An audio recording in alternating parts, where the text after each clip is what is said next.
ناظرین گرامی، 21ویں صدی میں پیدا ہونے والا شاید ہی کوئی ایسا شخص ہوگا جس نے ٹائم ٹریولنگ کے بارے میں نہ سنا ہوگا یا اس موضوع پر بننے والی ہالی ووڈ فلمیں نہ دیکھی ہوں گی۔ اگر حقیقت پسندی سے سوچیں تو یہ بالکل ہی ناممکن لگتا ہے کہ کوئی شخص ٹائم ٹریول کر کے سینکڑوں سال آگے یا پیچھے جا سکے، مگر بہت سے ایسے شخص گزرے ہیں جنہوں نے اس بات کا دعویٰ کیا ہے کہ وہ مستقبل یا ماضی کے وقت سے آئے ہیں۔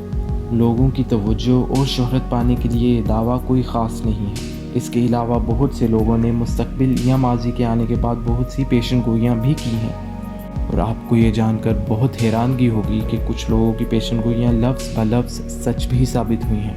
اور آج کی اس ویڈیو میں ہم آپ کے سامنے ایک ایسے شخص کی کہانی بیان کرنے والے ہیں کہ جس کا دعویٰ یہ ہے کہ وہ سن 2256 سے تعلق رکھتا ہے، جو کہ آج سے تقریباً 250 سال بعد کا زمانہ ہوگا۔ اس شخص کا نام کیا تھا اور اس نے کیا دعوے کیے، اور اس شخص کے مطابق 2256 کیسا سال ہوگا؟ تو چلیے یہ سب کچھ اسی شخص سے جاننے کی کوشش کرتے ہیں۔ اس ویڈیو میں ہم آپ کو آئنسٹائن کی ٹائم ٹریول تھیوری کے بارے میں بھی بتائیں گے، اور یہ بھی کہ وہ آج تک ایک راز کیوں ہے۔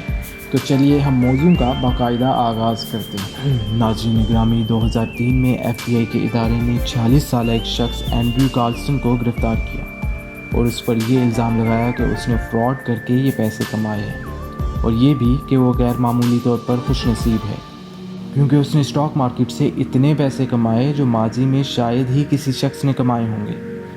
صرف $800 کی سرمایہ کاری کر کے اینڈریو نے صرف 2 ہفتے کے تھوڑے سے اس وقت میں 350 ملین کی رقم کمائی، جس کے بعد وہ دنیا اور FBI کی نظر میں آ گیا۔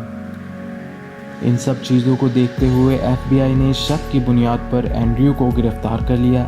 FBI کا یہ بھی کہنا تھا کہ اتنے کم عرصے میں اتنی بڑی رقم کمانا بالکل ناممکن ہے، بلکہ اینڈریو پر فراڈ کا مقدمہ بھی چلایا گیا، جس کے بعد اینڈریو نے یہ دعویٰ کیا کہ وہ سال 2256 سے آیا ہے اور اس کو اس بات کا بخوبی علم تھا کہ کون سا اسٹاک کس ٹائم اوپر جائے گا، اور اس نے بہت سوچ سمجھ کر اپنے پیسوں کی سرمایہ کاری کی، اور اسی بنیاد پر اس نے اتنی جلدی اتنا زیادہ پیسہ کما لیا۔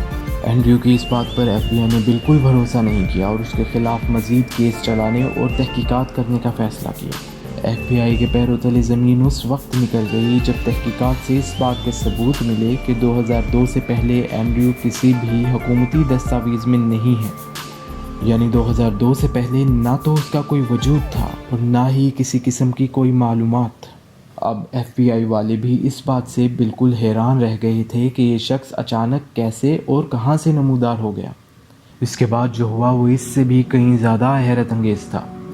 وہ ایک ایسا واقعہ تھا جس نے سب کے ہوش اڑا دیے، یعنی 3 اپریل 2003 کو اینڈریو کو عدالت میں اپنی ضمانت کے لیے پیش ہونا تھا، مگر پیشی سے پہلے ہی وہ شخص کہیں غائب ہو گیا، اور اس کے بارے میں آج تک کسی کو معلوم نہ ہو سکا کہ وہ کہاں غائب ہو گیا۔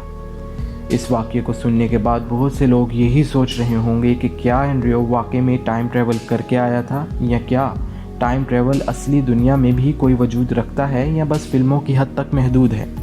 اب بات کرتے ہیں 1895 میں لکھی گئی H.G. ویل کی کتاب ٹائم مشین کی۔ اسی کی اس کتاب کے بعد ٹائم مشین کا لفظ مشہور ہو گیا، یعنی ایک ایسی مشین جس سے انسان مستقبل اور ماضی دونوں کا سفر کر سکتا ہے۔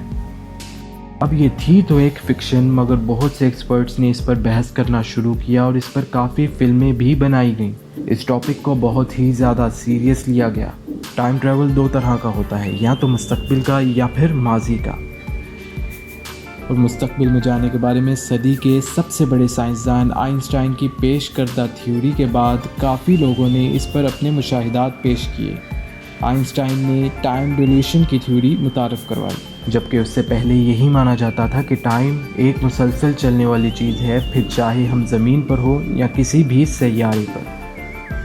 دنیا کے بہترین سائنسدان نیوٹن نے بھی یہی کہا تھا کہ خلا میں کسی بھی رفتار سے سفر کیا جائے، وقت کی رفتار ہمیشہ ایک سی رہتی ہے، اور آئنسٹائن نے نیوٹن کی اس تھیوری کو غلط ثابت کر کے بتایا کہ وقت ایک ندی کی طرح ہے۔